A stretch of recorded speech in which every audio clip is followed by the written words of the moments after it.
It's going to be a war, Ciaran. Do you reckon that both for Clare and for Galway, that the hangover from losing a provincial final and losing it in fairly painful circumstances for both of them, is that going to be a hurdle for them? Because it certainly was for Clare last year.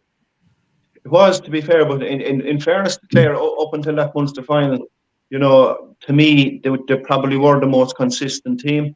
And I suppose their biggest challenge, and they did bounce after it, so their biggest challenge here, if Clare can manage to get a result, Shane, Saturday night, then they throw themselves firmly back in the melting pot. So Clare can be dangerous going forward. But the big one here is for Dublin. Dublin are capable of coming down now and putting on an almighty display in the Gaelic Grounds, right? And they could blow them off the face of the earth. I wouldn't rule that out either. So it all depends, Shane, really. I suppose it all depends, what mentality of Dublin come down. And as you rightly pointed out, how wounded are Clare still? Are they ready for this particular match? It'll come down to possibly something like that. Yeah, I think it's going to be a very tasty game, Jason, because Clare have such brilliant forwards, and I'm just looking at the match programme from one of the games here, and I'm looking at Aidan McCarthy, Tony Kelly, Shane O'Donnell, Mark Rogers. You can add in David Fitzgerald onto the wing as well. And I look at the Dublin, I'm looking at a match programme from a Dublin game here, and most of the strength lies in the backline. Now, there is, of course, Donald Burke, Keane Sullivan, Keane Boland, Danny Sutcliffe, but it really is in the backs where they're at their best. Owen O'Donnell, Conor Burke, Paddy Smith, Dara Gray, Paddy Doyle, these sort of lads. So actually, Dublin have to nullify that threat that Clare have, and they have such a threat in so many places. Yeah, definitely, Shane. Clare will still be licking their wins after that Munster final, as Ciaran said. And after they lost it last year, they just looked so sapped, didn't they? They just barely got through that Wexford game in Thurles, and then by the time they got to Croke Park to play Kilkenny, just the tank was absolutely empty. And then, on the flip side of that, Galway last year in the All-Ireland quarterfinals, they were very lucky to get over Cork. Cork missed so much that day. But then, they arrived at Croke Park to play Kilkenny, and they put in a wonderful performance, and Henry thought they were very unlucky to lose that game. So, the hangover from a Munster final can be huge, but if you get over a quarter final, it can really spark things again by the time you get to Croke Park. But just when you look at that Dublin team, just the likes of Liam Rush and Chris Crummy, and it's hard not to think about the players that aren't there. I know you said they're strong at the back, but imagine how much stronger they would be if they had Liam Rush and Cian O'Callaghan, for example. And it's just hard not to think about the lads that are missing as well. But as you said as well, that Clare attack when they had form, Tony and Aidan McCarthy and David Fitz on the wing, it's just so hard to stop them, and it's very hard to see how Dublin can keep them out. The only thing there, Shane, the only thing that I will say that's probably a big positive from Clare, right? I suppose the last 6 or 7 minutes in the Munster final, I suppose that they're looking at the video analysis, and they're also seeing that plenty of opportunities. Not only to draw it, but probably get it across the line. And then you had a bit of fiasco near the end of it. So they'll take solace out of that, to be fair, They'll have to take solace out of that because they were that close. They were that close in beating Limerick. So if they come from that point of view, which I imagine they will, I think they could be ready for it, right? But on the Dublin point of view, Conor Burke, he's Conor Burke now and Ciaran Joyce, the two of them to me are your modern centre back. They're kind of gliding left and gliding right effortlessly, and I suppose counteracting the space and the grass at their ease. So I'm mentioning young Burke because I think he's an outstanding centre back, no different to Rush was for about 10 years. Rush, to be fair, was similar to Gerard McInerney and Dahi Burke. Anytime he went out, his performance level were 8 and 9 out of 10. But I just said I'd mention that centre back for Dublin because he caught my eye this year, and he's a great bit of stuff. And obviously, if he comes and takes authority at centre back, he could have a major say too.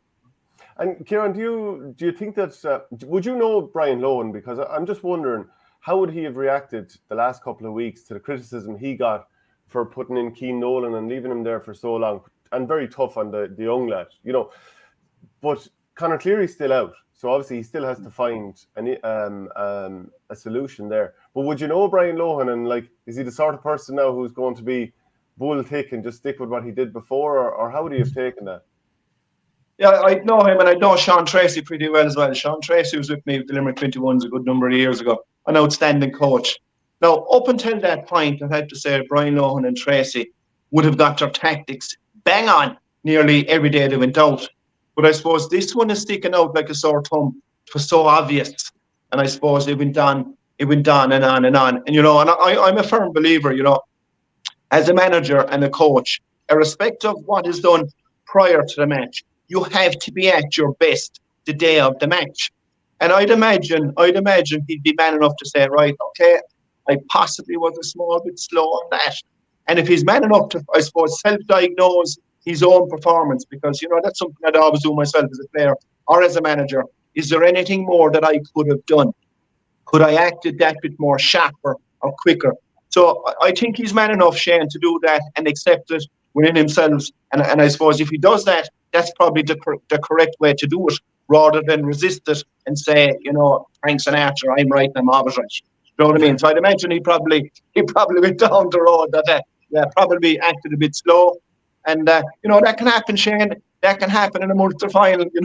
It's a huge day, huge arena, a load at stake, huge roar. So that's why I said you have to be at your best. So if he comes to the point of view, possibly I was slightly slow, and move on and forget about it. There's only one way to put that right, Shane. That is to be twice as sharp the next day you go out as a manager. Yeah, Jason, Micheál, don't know who's going to be licking his lips though at the issue that that Brian Lohan has at full back, because there isn't an obvious person to slot in there. And we saw against Galway that he put Donald Burke in full forward at times, and that created a big problem for Galway that day. I wonder, is he going to put Donald Burke in there again and just, ask Clare how are you going to deal with him? Yeah, it could definitely happen, Shane. Like, Micheál, I definitely think he'll want to kind of pull something from a bit left field here to throw his banner in the works, because like it's a do or die game, and it's last chance saloon for them. So he'll definitely be looking to do something like that. Like, and just kind of what Ciaran was saying there about Brian as well. Like he did react after the tip game when he put Ivor Quilligan back in goals for the Limerick game in the Gaelic Grounds. Like, so he did address that mistake kind of fairly sharpish, and even though it's ruthless and it was probably very hard for Eamon Footy, the goalkeeper, to kind of get over that, like, Brian knew that change had to be made. So maybe this is just maybe another slight case of that with their defence. But definitely that full back line can be got at, like, and it'll be very interesting to see what Dublin can throw at them there. And like, Micheál's no mug either. What he's done with Dublin already in this first season has been remarkable. He's a very shrewd manager. He's a great tactical thinker, and like, I would definitely think he'll produce a few aces from the pack to cause Clare plenty of problems, and that area is definitely one where he can make a bit of hay if they get things right. And Shane O'Mara did quite well when he came on, to be fair, and you've Paul Flanagan, and I suppose I could be wrong here now, but my view would be now of 2, 3, and 4. Each of those guys needs to have the ability to play in 2, 4, or 3. This is the modern game. 5, 6, 7. Each of those need to be as comfortable on that line as well. And I suppose Clare probably aren't that comfortable in those areas yet. And like, I would imagine that ultimately what will cost Dublin is what's cost them before in qualifiers against the likes of Cork. That little bit of pace around the pitch. And Ryan Taylor, he always has a big say in these games, like his pace running up through the centre. David Burke, Tony Kelly, Aidan McCarthy. Ultimately, I think that's going to cost Dublin. And to be fair, Mark Rogan and Chris O'Leary have come into midfield. They've done quite well. There are other players that we've mentioned already that are very good players. But Ciaran, I think ultimately that pace and drive and athleticism of Clare might be the difference. Without a doubt, because, Clare are lethal up front, Shane, to be fair. And in Conlon, in fairness, since he went back centre-back, anytime he's on the ball, he is very strong. He always wins his own ball, always gets frees, and is a very, very commanding figure for him, because when he's going well as Tony Kelly, Clare are going well. But ultimately, Shane, Dublin, to me, as I said, I don't want to sound like a scratch record. When they come to the party, they can look as good as anyone. Because I thought their display against Galway this year in the first round was awesome. And if they can get a bit more consistency, and I suppose mentally strong and mentally tough, they're there with a great chance. But Shane, that's all. And if, it's like the old cliche, on their day. And, you could say on your day about any team. But, if you want to be serious, continuous, on your day, it needs to be about 6 or 7 in a row. And do you think that the venue makes much of a difference here for any of the 4 teams, really, Jason? Because Dublin are the one team that are probably least used to this venue, especially when it has 40,000 people in it. Yeah, I was just gonna raise that point as well. Like, like a massive championship game at the Gaelic Grounds.